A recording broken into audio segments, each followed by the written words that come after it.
back with another jam-packed episode of Lunes Live. Your favorite Compas got you covered with all of our NFL Week 13 takeaways. Um, Pretty interesting that Kiffin does it again. He has the 5 worst exits of all of in the history probably of coaching, and he did it again. But obviously, I just wanted to throw that in there. Wait, Fernando. So, is this what are we gonna do? What the NFL reporters are doing, chiming in about college football when they don't know anything about college football, and they're gonna ask me for my thoughts here when I don't know crap about the portal or the NIL rules Well, or how coaches get paid? Like, I'm so fed up with NFL personalities being asked about the Lane Kiffin saga. Well, you don't know anything about college football, but I just want to put that out there. I'm annoyed about that. Stop asking Schefter and Stephen A. about Lane Kiffin. You know nothing about college football, but sorry. Well, I just thought it was funny, like reading up all the stories from like reporters from Ole Miss and everything, and then seeing the videos of the kids like flipping them off and all that stuff. Everybody's bad. I saw Bill Cowher how like, oh my god, think about the kids. Shut up. Like, yeah, nobody cares about college football. Every year some rich coach is gonna leave. Every year some snobby kid's gonna leave for more money. It's just what it is. You know what's funny though? But Rich Eisen said it today on his show, and I forgot about this. He's like, did you guys know in 2021, today or yesterday in 2021, a certain individual named Brian Kelly was in the house of Tobias Merriweather. He was a receiver at Notre Dame. He's like, he was trying to recruit him. He was in his kitchen eating burnt ends, hanging out. He tells the Merriweather family, and this is what Tobias's dad said. He said he excused himself for about 20 minutes. He comes back in, and he's like, well, thank you guys for everything. He's like, he served himself 3 times on burnt ends. Gets up, takes his offensive coaches with him, leaves. He's like, Tobias's dad 20 minutes later gets a text, hey, Brian Kelly's headed for LSU. And he's like, are you serious? He's like, yeah. And he texts him, and that the coach, same as Dino when the whole London thing came up, he's like, that Brian Kelly texted the dad back, fucking bullshit. No truth to that.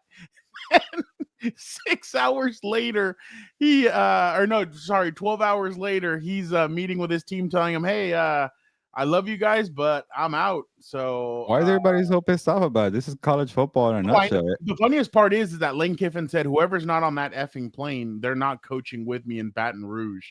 I'm like, this is like Lane's turning I know, but he's turning himself into one of the biggest villains, and I'm all for it. You know, I love villains. Yeah, but at least it's consistent. But people want to act like, okay, for 10 months out of the year, we're a family. Football and faith, the 3 F's here. And then for 2 months, everybody for themselves, the college portal before college football playoffs, go. And it's like, this is why I don't really care about college football. I don't like, I liked it before, but then I don't understand it at all now. And it's like, I just wait till the playoffs are set, and then there's bowl season, and that's all I care about.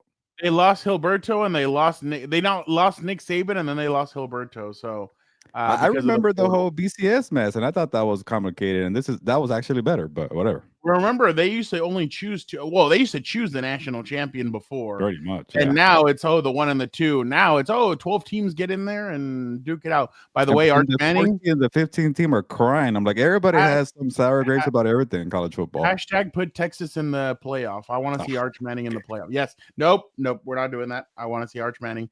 But all right. Yeah, let's get into the football program, but I like how everybody's pretending to know about it, but whatever. Oh, I don't know shit about it. I just love it. I'm for the shit housery. All right, we'll give you our takeaways on the Chargers game against the Raiders. Herbert injures his hand, and obviously the Rams being stunned in Carolina. That was crazy to see that. I remember everybody was kind of stunned in the eating area of SoFi Stadium when Carolina ended up beating the Rams. But hey, that's just what the NFL is nowadays. But all right, Gilbert, first off, the Charger. Oh, my bad. Do you have an engagement question for our viewers and or listeners? I do. Which Super Bowl contender had the worst Week 13 loss? And honestly, anybody's Super Bowl contender this year. The Broncos who've been crapping on have a chance. The Panthers who have been crapping on have a chance. If you're like within a game out of the playoffs, you have a chance to win the Super Bowl. It's wide open. I actually am enjoying it. I love the chaos that happened, but the Colts lost, the Chiefs lost, the The Eagles lost. The Lions lost. The Ravens lost. I don't know who else lost. But by the way, one team not a contender. Steelers. Yeah. No, I don't want to see you let go of Mike Tomlin. Let's move on. The Ravens don't want to win either. They lost on Thanksgiving night to the Joe Burrow-led Cincinnati Bengals. All my annoyances, and you know who the team that I forked like 10,000 times, who has a chance? The Bengals. They're 4-8 because nobody wants the AFC North Championship. So yeah, keep them They alive. have to win out. Yeah, we'll see. All right, Gilbert, let us go now and talk about the LA Chargers. They end up beating the Los Angeles Raiders 31-14. Justin Herbert 15-20, 155, 2 touchdowns. Kimani Vidal 25 carries, 126. Jared Patterson 11 carries, 54 yards. Both of them scored a touchdown. On the other side, Gino 18-23, 165, 2 touchdowns, 1 pick.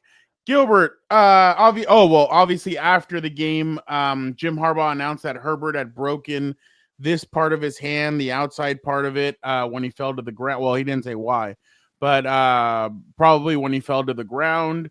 Herbert did say he had a cast on it, and then Dan and I kind of zoomed into it yesterday. He had this part taped like this, and he had his fingers kind of separated. So as of right now, I think right now he's having surgery on that hand.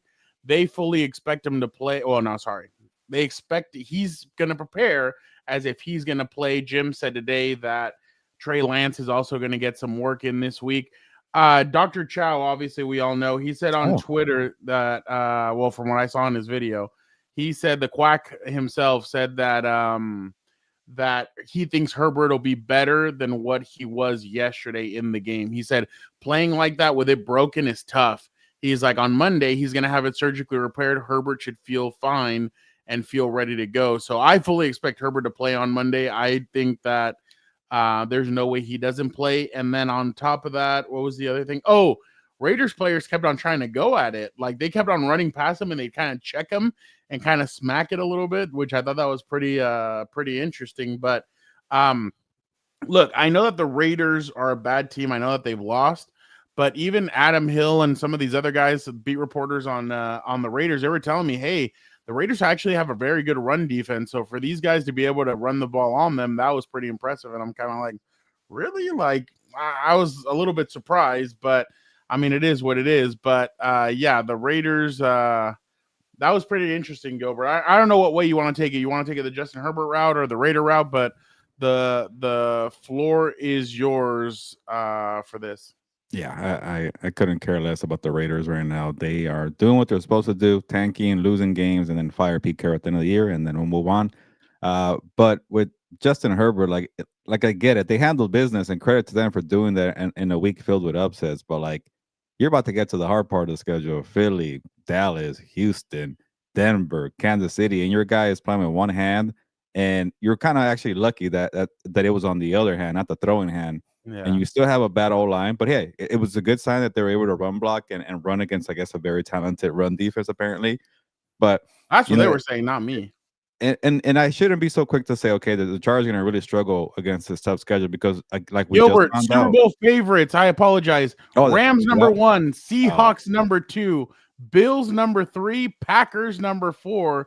According to DraftKings Sports, I was really hoping to be the Denver Broncos so people could lose their minds. And yeah, so it kind of felt like a week where, like, all right, ignore everything that happened. Let's pretend it's back to the beginning of week 12 or week 13, and let's just move on. Okay, everybody lost here. It would not be the Denver Broncos being the favorite here. Like, nobody wants to give this team credit, which I think is a little funny.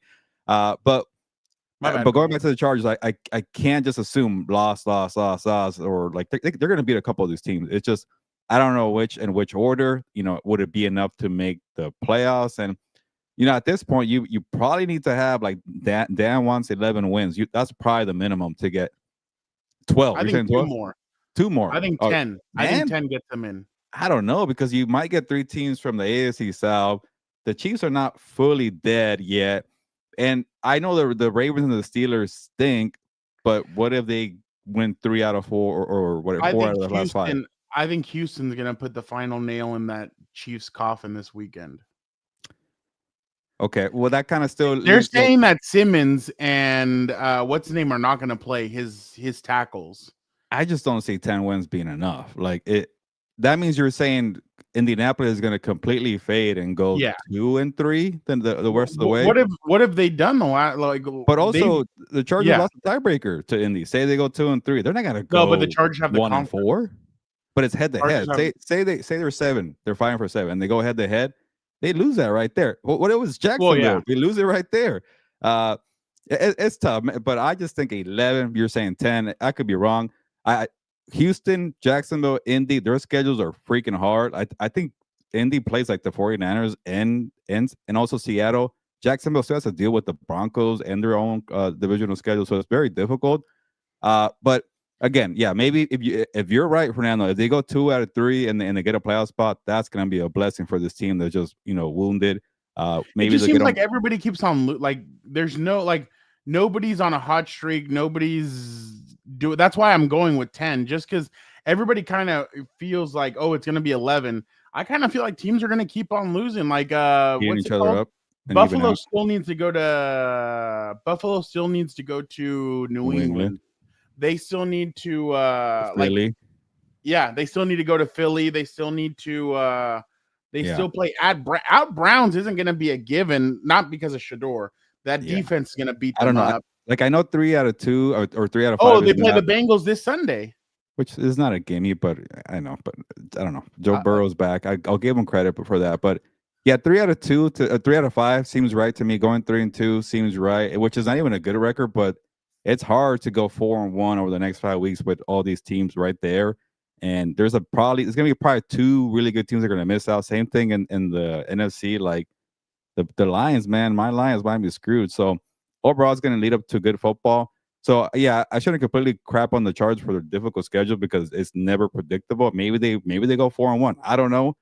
But like you've been saying, Fernando, like at some point, Herbert's going to take like a big shot where he's not able to play for a couple of weeks, and then you're pretty much doomed here. And he gets hit every single week. There is some kind of injury. They were lucky it was only a left hand, but man, it's gonna. I know what did Dr. Chow say? I forgot his name. He just basically said that he feels like Herbert's gonna be fine just because. Get it. But it's gonna be some limitations. You're having one hand out there, but and I'll say no. The limitation I think is gonna be under center. Yeah, and that's when you run the football well. So maybe you kind of switch in Trey Lance every now and then, and it'll be fun to see. Maybe they do that for Monday Night Football, and you got me thinking that, Fernando. But I mean, the play action, I just don't know if you trust that full to drop back and throw. Like that's one guy I would not want to drop back. Like if you had Tyrod Taylor or one of these other guys, like maybe, but Trey Lance just, I don't know. But it's gonna be tough, man. Honestly, the only thing that I feel like that's going in this playoff season is like, or about to be playoff season, it's like if you have a really good defense, you're probably getting the advantage. And I think you said that already, Fernando. Like Houston looks like it has an advantage, Green Bay has an advantage, Denver has an advantage. It's like in the season filled with surprises, like go with the sure thing, and that's the defense right now. But I know you guys are saying that they lose the tiebreaker. That I get it, but like right now, if it's a 3-way tie, then you're right.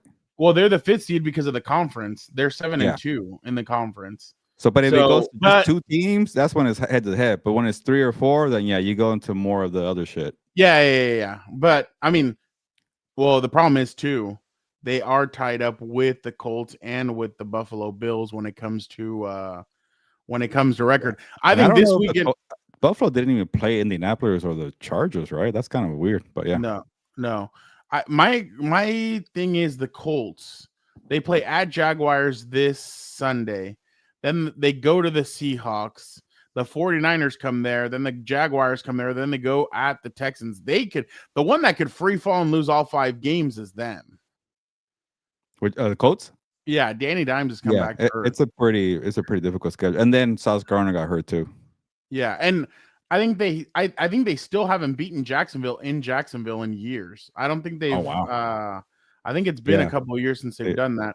But Houston, I do agree with you. Jacksonville twice, and then those 2 other non-conference. The crazy part is this weekend's huge for the Texans and the Chiefs because the Texans are 6-2, the Chiefs are 3-4 in the conference.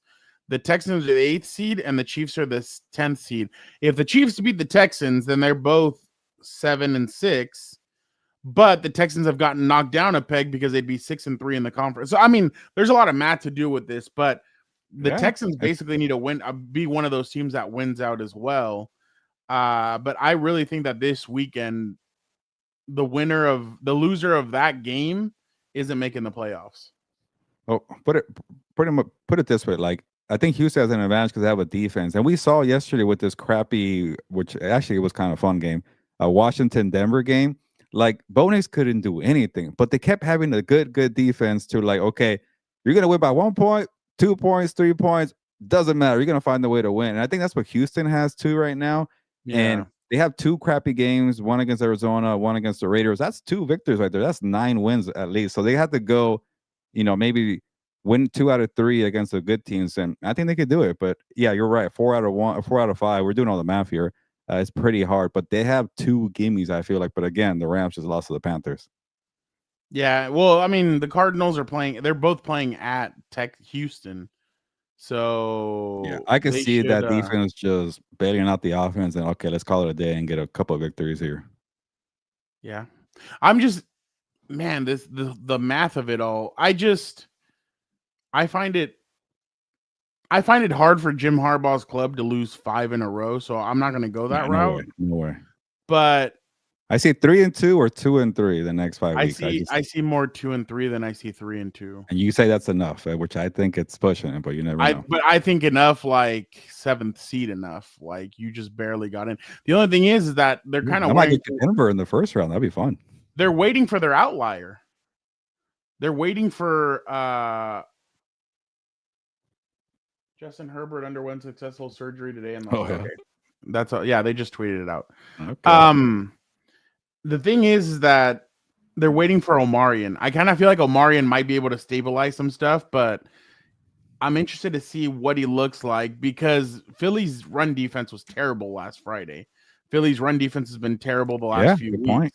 So I feel like that's what they're going to try and do. But the thing is, if Herbert can't go under center, then are you really going to run the ball from shotgun? Like they're just gonna crowd the ball. Put your Lance, man. Put Lance for a little bit, see if that works. Just run the football. Yeah, you're gonna throw much, I guess, but so like every time, so like I had said that yesterday, and somebody looked at me like if I was nuts. So anytime you're gonna go under center, you bring him in. It's gonna be predictable, but yeah, maybe don't do it like in that kind of way where it's just like he gets a full series, so you don't know if you're gonna drop back or run the football. But I don't know. I do want to see something creative though. They called it to stabilize a fracture in his left hand. Stabilizing a fracture. Interesting. I don't know. It's going to be an interesting game. I think yesterday they blitzed a lot more. I feel like that's what you're going to have to do, especially against the Eagles. They're going to have to blitz and just get after Jalen Hurts. I was impressed with the way they were able to like slow down Genty yesterday. That's the Raiders, Fernando. Oh, no, I know. But I thought, it's funny. Yesterday, Adam was like, do you know how many runs of plus 20 yards Ashton Genty has? And I was like, I don't know, like 4 or 5. He goes, 1. I was like, oh, I'm sure he's taking his victory lap because he said that. That's Megma 59. I didn't get that off of Pop. I got it off of the Chargers sent an email. Hey, real quick, I do want to give Adam credit because I feel like he keeps nailing the Raiders first round pick analysis. He said they should not draft Tyree Wilson. I remember that, and he's like, he's not good. I watched him in college. He's not good. He was right. Don't you remember he said it on a radio station the night before the draft? How crappy he was. He's like, they're like, who do you think is the biggest bust in this draft? He's like, Tyree Wilson. He nailed it. And then and then this year he kept writing columns like, don't go for Genty, and people were giving him crap. And he's a good player, but it's like you're not in the right Ashton Genty is running back. Yeah, you needed like a Detroit Lions situation where the offensive line's ready to go. Yeah, Gibbs in there, plug them in, and go. Exactly. Gilbert, I know we're going running backs and off topics, but Bijan's going to be like Saquon Barkley, just being wasted and goes on somewhere else. Dude, they're so bad. I don't know. I don't even know why you went with the Jets, but the fact that you did, I was like, wow. And like they ended up winning. Kirk Cousins not good, man. And no Drake. No, London. I know, but I thought they would at least with Bijan have enough to like win the football game or whatever. It's like 1 against 11, and I took my odds. Yeah, no, I get it. Gilbert, on the other side, the Rams end up going out to Carolina for that 10 a.m. game that seems to be haunting the Chargers and the Rams. Two of their losses are in the 10 a.m. window, I believe. The Eagles game and the Eagles were at 125. No, I think that was the early game. That was a 10 a.m. game. Oh, it was a 10 a.m. game? Yeah. Oh, okay. Which I was like, why is this game so early? But yeah. Yeah. It's a Carolina special. Nobody's watching at 10 in the morning. Yeah, sure. All right. So obviously the Rams get out to a fast start. Ronnie Rivers returned a kick, set him up in pretty good range, and then Devontae Adams, another 2 touchdowns. Jesus. I think he has like 12 or 13 on the year. 14. Jackson ends up picking off what's his name? Matthew Stafford returns one. He got another one picked in the end zone, which was tipped up. McMillan had that great touchdown at the end with 3:24 left. Bryce Young went 15 to 20. A bust, Bryce Young, who you said is a bust. 200 passing. Excuse me. 3 touchdowns. On the other side, Matthew Stafford, 18 to 28, 243, 2 touchdowns, 2 picks. What did you make of this game? They blew it. They blew an opportunity here, and I know I was pretty critical of this game, and I know that I shouldn't beat up a team for losing to any team in the NFL, especially this week. But a lot of teams did not have what the Rams had ahead of them. You have the number 1 seed. You're also in a very competitive NFC West. Like you don't have the luxury of being like Tampa Bay, who get to deal with the crappy Panthers, or you don't have to be like the 2-team race there and New England and Buffalo. There's 3 teams in the NFC West. San Francisco's back in it because you couldn't handle business. By the way, San Francisco beat up on Shadur Sanders. That video of Jerry Jeudy trying to give Shadur some pointers, like, sit down, Jerry Jeudy, you're not good.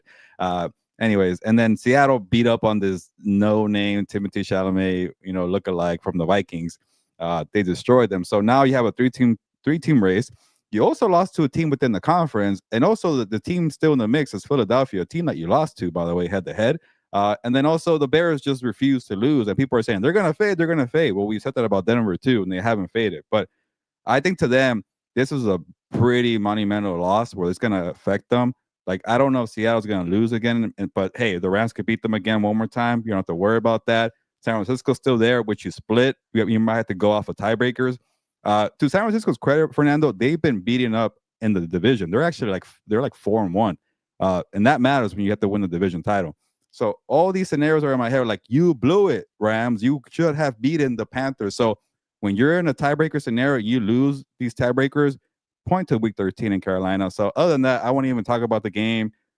Things happen in a week-to-week league, but you had a golden opportunity and you blew it again. Well, the problem is the Rams are 4-3 in conference, like you said. Like it's bad. They've done a really bad job when it comes to the conference. But when I saw that Chicago was in there, I was like, what are we doing? Like, why? You're number 1, Fernando. Right now it's Denver and Chicago until New England plays tonight, though. Like, what topsy-turvy? Yeah, I don't know. By the way, I'm telling you one thing. The Dallas Cowboys are winning on Thursday. They're beating the Detroit Lions. You're on fire with that team. I don't know why. Yeah, and they need it because they're both like in the 8th. They're both 8 and 9, but the problem. See, okay, 11 wins. I think for the NFC, you're going to need 12 for wins. Sure. Yeah, maybe you're going to need 12 wins to. The 7th has 9 wins already. I know. The crazy part is too, Gilbert. The Rams are going to have to go up to Seattle in a couple weeks. That's not a gimme at all. I cannot wait to see that. That's going to be a fun. Sam Darnold's revenge here. I can't wait to see you on the show the next day. And I don't care if the Seahawks are against Carolina. I don't care if the Seahawks are leading the NFC West. They still suck. I can't wait for that. But I'll take the Bears any day. But we'll see. I'll tell you one thing. I thought it was a bad game to lose just because it's a conference game. You could have been 5-2 in the conference.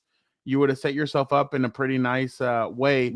The Bears are 6-2, by the way, in the conference. Huh? The Bears are 6-2 Yeah. in the conference. But they're 1-2 in the division. That's what's crazy. Yes, yeah, it's funny. Yeah. Going back to the Rams, it was bound to happen. I mean, like the Patriots, they need to suffer a loss too. Like there's teams that need to suffer losses to kind of once you're writing these winning streaks. Like Denver right now is on a huge winning streak. I think they've won 10 in a row or something like that. Like I think their last loss was against the Chargers. So they need to suffer a loss to kind of get themselves to check themselves in a sense and see, okay, this is where we're struggling in. When it comes to the Rams, though, I did feel like they kind of needed something like this just to kind of get them going again. I really feel like the Rams are still one of the better teams. Again, I know people, especially some Rams fans that usually jump in here, they got mad at you. There was one last week that got mad at you and me because we were mentioning the secondary. Oh, they shit the bed, by the way. So yeah, exactly. So Ted McMillan and Bryce Young carved them up. Yeah, Bryce Young carved them up. Yeah, so I don't want to hear anything about our secondary is good. Our secondary is good. I really don't believe that their secondary is that good. I think they need some help on it. I know they keep on bringing guys in from the practice squad, doing all this shuffling, but I just don't think that they're going to start in Tampa Bay on the road in the wild card game because they lost to Carolina. I'm telling you right now. You said what? They're going to start in Tampa Bay wild card weekend because they lost to Carolina. 4-5. Will they win that game?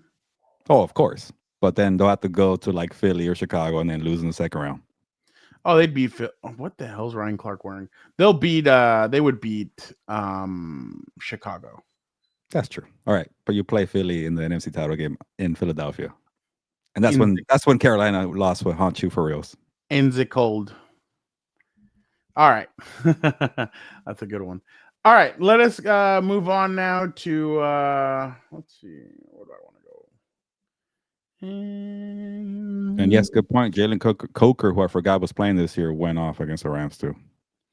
What did you make of the Chiefs Cowboys game? Entertaining, and honestly, the most of it, and that's the banner right there. I'm really impressed with Brian Schottenheimer, and I know people like to crap on Jerry Jones, but I'll give him credit when credit is due. And he promoted within. He didn't want to go for the Ben Johnson sweepstakes. Maybe he knew that Ben Johnson was going to Chicago. He didn't even give Bill Belichick a look. It's like he knew, because then Tom Brady and the Raiders were embarrassed when certain reporters were reporting, "Oh, hey, like." Ben Johnson of the Raiders is happening, and then all of a sudden, like, oh no, he's going to Chicago. Yeah, so there's probably a lot of things behind the scenes, and Jerry that's what we want. That's what Brady ultimately wanted. Yeah, they went all in. I know people want to give the Raiders crap for not getting him, but he didn't want to go there at the end of the day. But I think Jerry saw a post that Schottenheimer had within the team, the offense, and he saw the leadership qualities, and the way he was able to weather the storm of losing Michael Parsons. Like, that's a big loss right away. And yeah, they were crappy for the defensive part at least, but the offense was doing pretty well. That was a benefit from promoting within.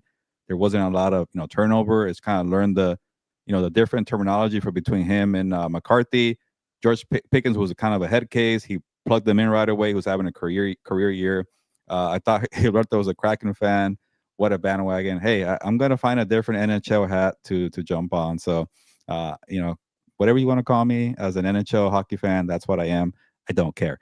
But yeah, Schottenheimer's doing well. He also had a deal with the brief benching of 2-star players. Like, imagine if it was a different coach and CeeDee Lamb and Pickens are like, "You're going to bench us? Take a hike, loser." They respected the call and they sat down and they came and balled out. Obviously the tragedy with Marshawn Nealon, that could have derailed a lot of teams, and his leadership qualities came out. Like, everything he's doing, on and off the field, decisions, earning respect, schematically, like he's pushing all the right buttons here. I know that Mike Brable might get coach of the year, Ben Johnson might get coach of the year. I know Connor Orr wrote that Dave Canales should be coach of the year, which I could kind of see that one too, because that place was a dumpster fire before he got there. But he's doing well. When you have good coaching and you have the respect of your players and you're being a good leader, and the offense is clicking, and the defense is doing well now too. So Quentin Williams is doing well in that middle. So I still feel like they're just too far away, Fernando. Like you mentioned, it might be 12 victories for the wild card to get in. But you think Dallas could win out?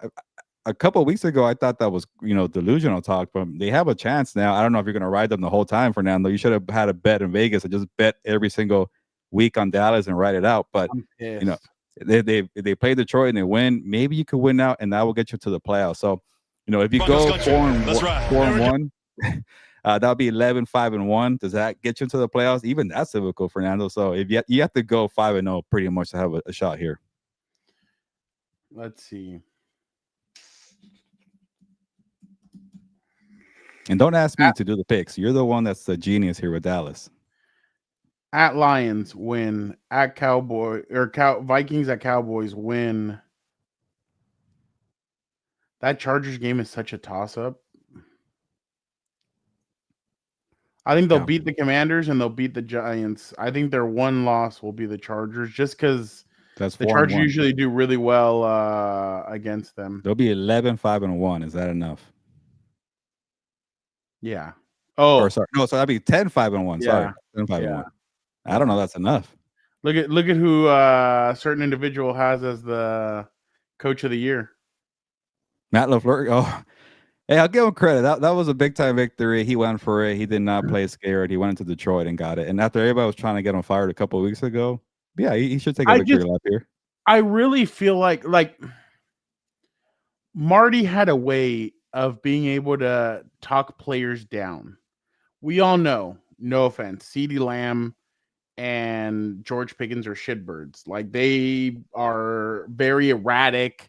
They start complaining. Like, you saw what game was it? Was the Eagles game where CeeDee Lamb dropped that touchdown and he starts yapping at Dak like, hey, Dak was the reason. That's not like that's kind of stuff. But it seems like Brian's done a really good job of kind of calming them down. And obviously this 2-game winning streak is huge for them because they seem like they're getting fired up. And I know you're going to do your sleeping noise, but I really feel like Kenny Clark and Quinnen Williams have done a really good job. They've been a good unit in that interior, and they took advantage of it. I mean, remember, I think Caliendo, the right guard for the Chiefs. I think he had a 10-point rating on PFF, which obviously you're one of those guys. You're doing PFF rankings. No, I just did that for right now, just because I was I'd never seen 115 10. Out of 118. I had never seen 10. Like, well, no. Oh, you want to go back to the Charger offensive line that McAfee did? That's a good clip. I saw JJ Watt crapping on it. I know. So, but I'm not a PFF guy, but I really was surprised that he had a 10. But I'm impressed with the Cowboys, and I feel like they're going to beat Detroit this weekend. This Thursday. There's something that tells me that they are feeling good. And then they just put Tyrion Arnold on IR for like the 70th time. And this guy's only 2 years into his career. They put him on IR. So I think Pickens and CeeDee Lamb are going to go crazy on that secondary. But I'm impressed with them. I was impressed with the Bengals, the way they came out and fought. There's something wrong with Lamar. I don't know if it's injury. I don't know if he just doesn't feel right. I don't know what it is. He's not even running. Yeah, he looks terrible. Credit to the Bengals. And I told Tyler Dragon this. I'm like, you're backing a team that just lost to a guy who hadn't played football since the beginning of September. But it's Joe Burrow. Who gives a shit? And then there was no T. Higgins. Like, yeah, good point. How is this happening? And they ran the ball really well.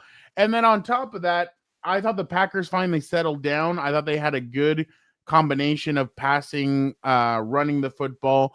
I liked their defense. Their defense really turned it on. Micah Parsons came to play. Yeah, Micah Parsons had 2.5 sacks. I thought they did a really good job. On the other side, on the Friday game, just to go quickly through these, I was kind of impressed by the Bears, not by the quarterback, but by the rest of the team.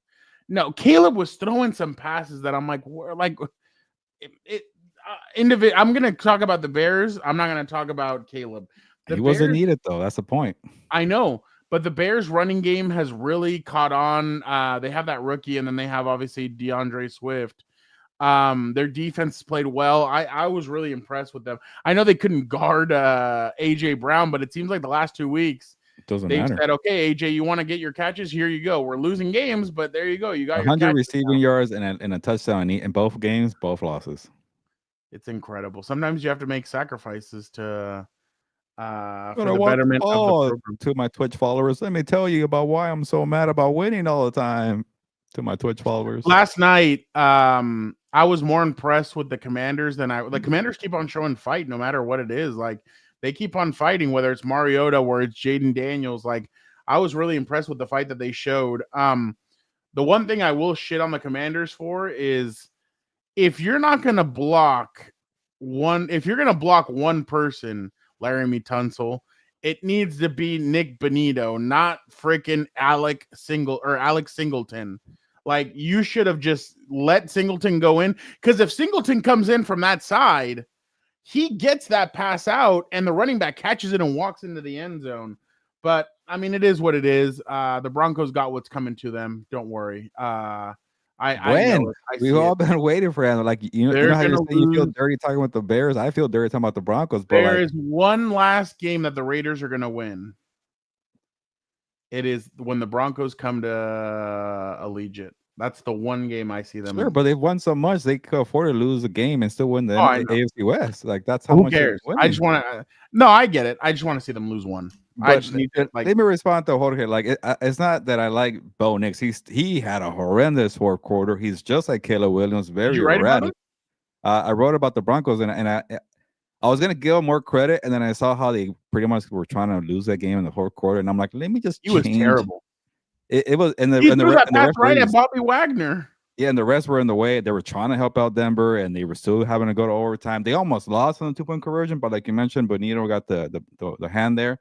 But well, you heard the ref kept on saying, I don't think that's intentional grounding. I don't think that's it. Like every time that there was a big penalty on the Commanders, the head official, Mike Pereira, or whoever it is, he was like, I don't see that as a penalty. I don't know why they're calling this. And I'm kind of like, so what? Like you're just gonna start like going that route? We wasted like 5 minutes on the intentional grounding, and they still got it wrong. Like it was a strange game, but I know that it was hard because that was the hard part. Like how I'm gonna give credit to a team that just got bailed out, and they just kept kept on dropping shit.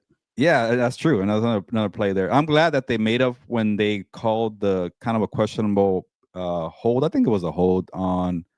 I forget who was the tackle there. It was a touchdown of somebody in the middle, and they overturned it. They brought it back, and then he went back to McLaurin and got the touchdown there. So it kind of evened out there. The point is, like, all the excuses that we're saying for Denver not being for real, is like it just doesn't apply for this year. Like they don't have a superstar quarterback. It doesn't matter. Patrick Mahomes is going to be at home probably. Lamar Jackson lost his powers I don't know how, but by making like 3 wishes, and in return he gave away his power to the genie. I don't know. He is not good right now. Something. Justin Herbert has one hand right now. Josh Allen just got smoked by Houston's defense. What's Denver defense going to do to them? Like, it's just, to me, this a superstar quarterback for the first time in a long time. And I hate to say, I've always been, you need a quarterback guy. It just doesn't look like it's going to matter this year. Drake May is a star quarterback, but he's also very inexperienced. If he gets in for his first playoff run, good luck with that facing a defense. Like you might have to go through Denver's defense and Houston's defense. And there is, again, one sure thing in a season filled with upsets and chaos surprises is these defenses. So to me, you might get Green Bay and Denver in the Super Bowl, and we've spent all season calling them frauds. I hate it. I'm going to have to eat my words, but like it's just shaping up to be Denver's year. Right now, I would take that defense over New England, and because they lost Will Campbell, and we're going to see how they do tonight. But it's just I'm done making excuses for that team. If it's Chicago and Denver, so be it. Whatever. People are going to call it the fraud bowl, but somebody's going to win the Super Bowl. I just don't know who's going to be. I think New England and Denver are really going to fight for that home field because they know they need it. I don't think either one of them can go on the road and go beat. I keep on telling you guys, and I know I might sound like a psycho. I think Buffalo could go into Denver and beat Denver. I truly do. I definitely think that he would pick that defense apart. We just saw Houston destroy him. Like that's the same defense. Denver. No. I think Houston's defense is much better than Denver. This is why Denver doesn't have the nasty streak. They're not nasty. They're a good defense. Houston's defense has that. I don't want to use the T word, but they have that thug mentality. Like they are wanting to hurt. Like they're trying to take your head off. I'm not going to argue that Houston's better. I just don't think it's that far apart. That's what I'm saying. And I think there's a little bit but of. Maybe you're right. Maybe Houston has Buffalo's number, and that's something that Sean Payton and Vance Joseph need to crack with Josh Allen. They got destroyed last year in the playoff. I think it was a wild card, right? So maybe there's something there too. But to me, it's like I'm going to bet on that defense. And like Love stats are top 5, only 3 receptions. Go Pack, go! Yeah, the same team that lost to the Panthers and the Browns. But again, the NFL is unpredictable here. Yeah, you saved it. I don't know. I really wanted the betting people to have Denver as the odds makers, or to have number one. I agree with you. I really think last time the Broncos they got blown out last year by the Bills. I really think that Denver or New England, I wouldn't be surprised if a 7th seed win. Like if let's just say that the Chargers were the 7th seed and the Patriots were the number 2. I could see the Chargers going in New England and beating they're inexperienced. Yeah, exactly. So I really don't think that you get Chargers against Denver. They know each other well. I could definitely see that too. It's just what I'm trying to say. Like I think every team has like an even chance to win. Like odds shouldn't matter this year. That's what I'm saying. Like if the Bills got in as a 7th seed, I wouldn't be surprised if they didn't make it all the way. Yeah, same thing. Yeah, you're right with the Chargers. I've been crapping on them and their hard schedule, but they get in, they're gonna have a chance. Yeah, anybody that gets in is gonna have a chance. Are you covering this game tonight? Yeah, I have New York, so hopefully that's good for me. Let's get in Vic real quick. Let's get one question in, Vic. Vic, how are you doing? Doing good. Hold on, let me fix this. Sorry, I didn't have your music. I just wanted to. No worries. Let's go through this real quick. Let me see what I want to ask you guys. You guys had some good conversation there about the teams, and I'm with you guys. So, God, what a weird. Let's go with this one. What team out of the playoffs currently will be in by the end of the season? Gilbert, I'll start off with you.